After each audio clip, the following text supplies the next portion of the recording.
सी company को मानने होंगे नए नियम। दरअसल रिजर्व बैंक ने डिजिटल पेमेंट को सुरक्षित बनाने के लिए अब कुछ नए नियम लागू किए हैं। इन नियमों को लागू करने के पीछे मकसद है ऑनलाइन ट्रांजैक्शन को ज्यादा सेफ बनाना, ग्राहकों को बेहतर सुविधाएं देना। तो अब इन नियमों के तहत कंपनियों को डिस्प्यूट रेजुलेशन पॉलिसी का पालन करना अनिवार्य होगा। और इस पॉलिसी में आरबीआई की तरफ से इन पेमेंट कंपनियों के लिए क्या क्या कड़े नियम लागू होंगे, जिनकी डिटेल आप देख सकते हैं स्क्रीन पर। और वहीं देखिए बड़ी खबर, जीएसटी में कटौती के बाद अब सरकार ने एक और बड़ा फैसला लिया। 22 सितंबर से ये काम करना जरूरी होगा। दरअसल सरकार ने सभी प्रोडक्ट निर्माता कंपनियों को आदेश दिया है कि अपनी दुकान, कारोबार, व्यापार, शोरूम के बाहर नए और पुराने दाम दोनों लिखें और निर्माताओं द्वारा नई दरों की जानकारी भी विज्ञापन द्वारा आम उपभोक्ताओं तक पहुंचाने का निर्देश दिया है सरकार ने। केंद्र सरकार ने जीएसटी 2.0 रिफॉर्म की नई दरों को अधिसूचित किया और आदेश में कहा कि अब सभी राज्यों को ये कदम उठाना होगा। सभी राज्य सरकारें भी अपने अपने लेवल पर कंपनियों को अधिसूचना जारी करेगी। सरकार के निर्देशों के अनुसार व्यवसायों को अपने सिस्टम को तुरंत अपडेट करना होगा। जीएसटी में कटौती के बाद दवाओं की भी एमआरपी घटाने का निर्देश दिया। दवा निर्माताओं से भी सरकार ने कहा कि स्टिकर या स्टाम्प से करे संशोधन। दिल्ली दवा नियंत्रण विभाग ने दवा और मेडिकल डिवाइस निर्माताओं को भी एमआरपी में बदलाव के आदेश जारी किए। और देश की वित्त मंत्री निर्मला सीतारमण का कहना है कि जीएसटी करदाता 65 लाख से बढ़कर 1.5 करोड़ हो चुके हैं। लोगों के पास अब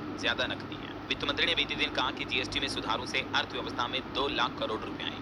वित्त मंत्री बोले कि रोजमर्रा के सामान सस्ते होंगे, आम लोगों के पास अब ज्यादा पैसा बचेगा। ऑटो इंडस्ट्री में भी कई सारी कंपनियों ने अपनी कारों की कीमतें कटौती करने का ऐलान किया है। देखिए 1,11,000 रुपए तक सस्ती हुई मारुति की गाड़ियां भी, एल्टो, स्विफ्ट, वेगेनार से लेकर ग्रैंड विटारा तक के दाम घटे हैं। मारुति कंपनी ने अपनी नई रेट लिस्ट जारी कर दी है। और एक रिपोर्ट में दावा किया जा रहा है कि त्योहारी मांग व जीएसटी सुधारों से हमारे देश में सोने की ज्वेलरी की मांग बढ़ सकती है आने वाले समय में। वैसे अभी सोना चांदी के लेटेस्ट रेट की बात करें दोस्तों, तो बीते दिन सोने में अच्छी खासी गिरावट देखने को मिली है। 1136 रुपए टूट कर सोना अभी 1,10,000 रुपए प्रति 10 ग्राम पर चल रहा है, जबकि चांदी में भी 3,500 रुपए की एक ही दिन में गिरावट देखी गई और अभी चांदी का भाव 1,26,000 रुपए प्रति किलो चल रहा है। और भी अलग अलग कैरेट के हिसाब से सोने का प्राइस क्या चल रहा है देख सकते हैं आप स्क्रीन पर। 18, 22 और 24 कैरेट का रेट है। चलिए अगला अपडेट आ रहा कि दिवाली से पहले बदल जाएगा पीएफ खाते से पैसा निकालने का तरीका। अब आप यूपीआई और एटीएम के जरिए भी अपना पीएफ का पैसा निकाल पाएंगे। सरकार ईपीएफओ 3.0 नाम से ये नया सिस्टम लाने जा रही है। और वहीं पेंशन को लेकर सरकार ने एक और बड़ा ऐलान किया। 1 अक्टूबर से एनपीएस स्कीम में फंड का पूरा पैसा इक्विटी में कर सकेंगे निवेश। पेंशन निधि विनियामक एवं विकास प्राधिकरण ने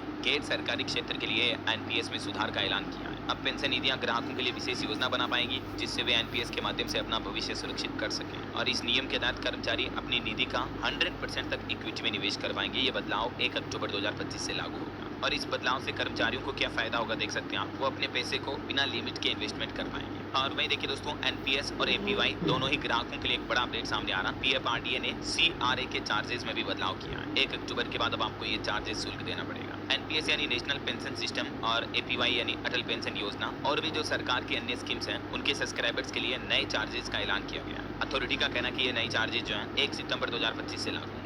अब नए चार्जेस कैसे होंगे, जैसे देख सकते हैं आप एनपीएस यूपीएस में पीआरएएन खोलने का शुल्क एक किट का 18 रुपए होगा। फिजिकल पीआरएन कार्ड का शुल्क 40 रुपए तक होगा। ये चार्जेस में सरकार की तरफ से बदलाव किए गए हैं। इसी तरह से एपीवाई और एनपीएस लाइट के लिए भी ये कुछ नए चार्जेस होंगे। ईयरली मेंटेनेंस चार्ज लगेगा। 2 लाख रुपए तक के खाते पर 100 रुपए, 10 लाख रुपए तक के खाते पर 150 रुपए तक मेंटेनेंस चार्जेस भी देना पड़ेगा अब आपको इन पेंशन अकाउंट्स पर, है ना। चलिए अगला अपडेट आ रहा, एलटीआई माइंड ट्री शुरू करेगी एआई कॉमर्स सेंटर। शॉपिफाई के साथ एक साझेदारी का ऐलान किया है। और वहीं बड़ी खबर आ रही कि अब ईवीएम में उम्मीदवारों की होगी कलर वाली फोटो। बिहार चुनाव से ही चुनाव आयोग की तरफ से ये नई गाइडलाइंस जारी की गई है और अब देश भर के सभी राज्यों में होने वाले चुनाव में ये नए नियम लागू होंगे। ईवीएम यानी इलेक्ट्रॉनिक वोटिंग मशीन पर अब जो भी चुनाव में खड़े होने वाले कैंडिडेट होंगे, उनके रंगीन फोटो लगे होंगे। उनके नाम भी बड़े अक्षरों में बड़े फॉन्ट में लिखे जाएंगे ताकि वोटर इनको आसानी से पढ़ सके। और चुनाव आयोग इन बदलावों की शुरुआत बिहार विधानसभा चुनाव से ही करने जा रहा है। इसके लिए ईसी यानी इलेक्शन कमीशन ने एक नई गाइडलाइन भी जारी कर दी है। चुनाव आयोग की तरफ से बीते दिन ये कुल 4 बड़े बदलाव करने का फैसला लिया। ईवीएम पर कलर फोटो होगी कैंडिडेट की। कैंडिडेट्स का चेहरा फोटो के 3/4 हिस्से पर होगा और कैंडिडेट्स या नोटा के सीरियल नंबर का फॉन्ट इंटरनेशनल फॉर्मेट में होगा। फॉन्ट का आकार 30 होगा और बोल्ड स्टाइल में होगा।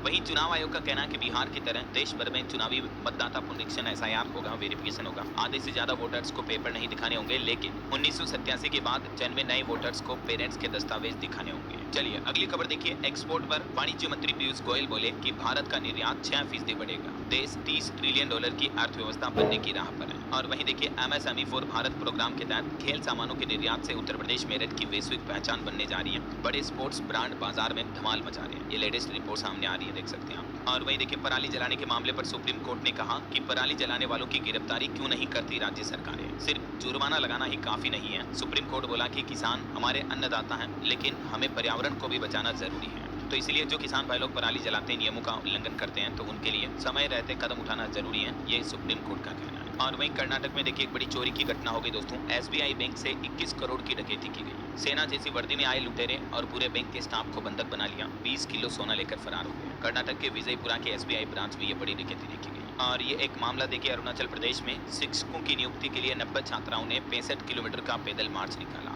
रात भर चलकर जिला मुख्यालय पहुंची, अफसरों को फौरन देनी पड़ी मंजूरी। अरुणाचल प्रदेश के एक स्कूल की छात्राओं ने देखिए अपने लेवल पर कितना आंदोलन किया और प्रशासन को मजबूर किया। और वहीं देखिए बड़ी खबर छत्तीसगढ़ के कवर्धा में ट्रैक्टर में बह गए 7 लोग। वैष्णो देवी यात्रा फिर से शुरू हुई, दोनों रूट खुल चुके हैं। लैंडस्लाइड की वजह से पिछले 22 दिन से बंद थी। वैसे मानसून विदाई ले चुका है, लेकिन अभी भी उत्तराखंड, उत्तर प्रदेश, छत्तीसगढ़, बिहार वगैरह में मानसून एक्टिव है। आगे मैं आपको बताऊंगा और भी पूरे मौसम समाचार विस्तार से। फिलहाल देखिए अगली खबर, दिल्ली के पूर्व सीएम अरविंद केजरीवाल को बंगला मिलने में देरी के मामले पर केंद्र सरकार को दिल्ली हाईकोर्ट ने फटकार